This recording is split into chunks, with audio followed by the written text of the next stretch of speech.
മുണ്ടക്കൈ ദുരന്തത്തിന് കാരണം കനത്ത മഴയെന്നാണ് ജിയോളജിക്കൽ സർവേ ഓഫ് ഇന്ത്യയുടെ പ്രാഥമിക റിപ്പോർട്ട് വന്നിരിക്കുന്നത്. സ്ഥലത്തിന്റെ ചെരിവും മണ്ണിന്റെ ഘടനയും ആഘാതം ഇരട്ടിയാക്കിയെന്നും റിപ്പോർട്ടിൽ പറയുന്നു. അപകട മേഖലയുടെ മലയോര മേഖലകൾ അതീവ ഉരുൾപൊട്ടൽ സാധ്യതാ പട്ടികയിലെന്നുമാണ് റിപ്പോർട്ടിൽ വ്യക്തമാക്കുന്നത്.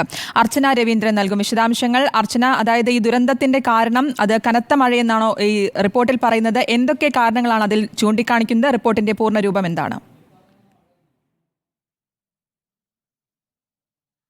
ശ്രുതി, ജിയോളജിക്കൽ സർവേ ഓഫ് ഇന്ത്യയുടെ പ്രാഥമിക റിപ്പോർട്ടാണ് ഇപ്പോൾ പുറത്തു വന്നിരിക്കുന്നത്. ദുരന്തത്തിന് ശേഷം നടത്തിയ പഠനത്തിന്റെ അടിസ്ഥാനത്തിലാണ് ഇപ്പോൾ റിപ്പോർട്ട് പുറത്തുവിടാനുണ്ടായ സാഹചര്യവും. ഉരുൾപൊട്ടലിന്റെ ട്രിഗർ ഫാക്ടർ കനത്ത മഴ തന്നെയാണെന്നാണ് റിപ്പോർട്ടിൽ പറയുന്നത്.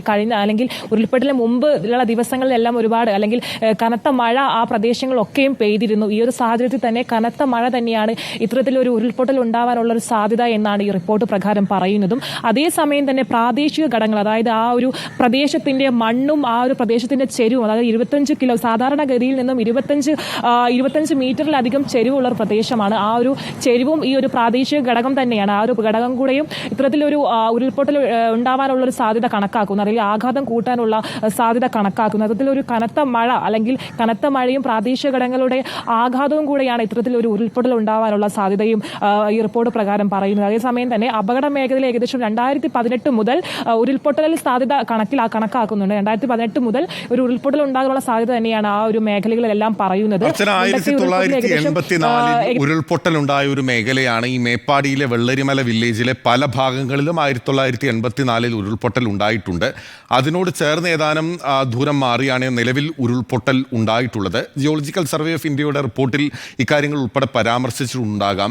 എത്രത്തോളം മഴ അവിടെ ലഭിച്ചിട്ടുണ്ട്, ആ മഴ ലഭിച്ചപ്പോൾ ഉണ്ടായിട്ടുള്ള പ്രതിഭാസം, അതുൾപ്പെടെയുള്ള എന്തെല്ലാം കാര്യങ്ങളാണ് കൃത്യമായി സ്പെസിഫിക്കായി റിപ്പോർട്ടിൽ വിശദീകരിക്കുന്നത്? ഏകദേശം 24 മണിക്കൂർ, അതായത് ഈ ഒരു ദുരന്തത്തിന്റെ മുന്നേ ഏകദേശം 24 മണിക്കൂർ മുമ്പ് ഏകദേശം 304 മില്ലിമീറ്ററോളമുള്ള മഴയായിരുന്നു ആ സമയത്തെല്ലാം പെയ്തിട്ടുണ്ടായിരുന്നു. ഈ ഒരു സമയത്ത് റെഡ് അലേർട്ട് അല്ല, പകരം അലേർട്ടുകളെങ്കിൽ പ്രഖ്യാപിച്ചിട്ടുണ്ടെങ്കിൽ റെഡ് അലേർട്ട് അല്ലായിരുന്നു പ്രഖ്യാപിച്ചിട്ടുണ്ടായിരുന്നു, ഓറഞ്ച് അലേർട്ട് ആയിരുന്നു.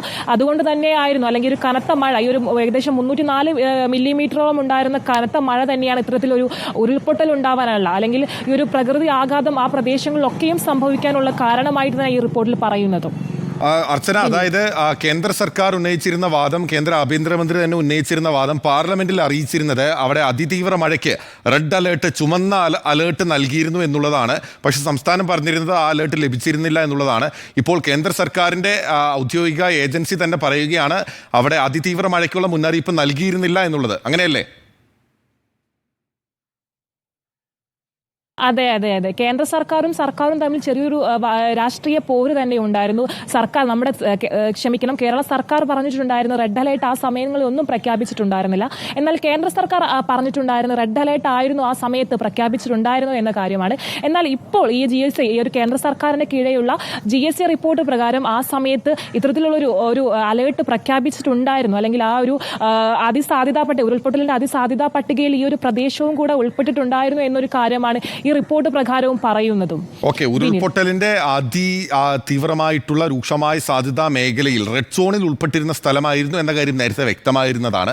പക്ഷേ ഈ റിപ്പോർട്ട് പ്രകാരം കേന്ദ്ര സർക്കാരിന് നേരത്തെ ഉന്നയിച്ചിട്ടുള്ള, ആഭ്യന്തരമന്ത്രി അമിത്ഷാ തന്നെ ഉന്നയിച്ചിരുന്ന വാദത്തിന് വിരുദ്ധമായിട്ടുള്ള റിപ്പോർട്ടാണ് പുറത്തു വന്നിരുന്നത്. അവിടെ അതിതീവ്ര മഴ ലഭിച്ചിരുന്നു, പക്ഷേ അതിതീവ്ര മഴയ്ക്കുള്ള മുന്നറിയിപ്പല്ല നൽകിയിരുന്നത്. ശക്തമായ മഴ പെയ്യുമെന്ന മുന്നറിയിപ്പ് മാത്രമായിരുന്നു ലഭിച്ചിരുന്നത്. റെഡ് അലേർട്ട് ആ മേഖലയിൽ ഉണ്ടായിരുന്നില്ല എന്നുള്ള സംസ്ഥാന സർക്കാരിന്റെ വാദത്തിന് അനുകൂലമായിട്ടുള്ള റിപ്പോർട്ടാണ് ഇപ്പോൾ വന്നിരിക്കുന്നത്. എന്തായാലും അർച്ചനയാണ് വിവരങ്ങൾ നൽകിയത്. വളരെ പ്രധാനപ്പെട്ട ജിയോളജിക്കൽ സർവേ ഓഫ് ഇന്ത്യയുടെ പഠന റിപ്പോർട്ടാണ് ഇപ്പോൾ പുറത്തു വന്നിരിക്കുന്നത്. വിവരങ്ങൾ നൽകുകയായിരുന്നു അർച്ചന രവീന്ദ്രൻ.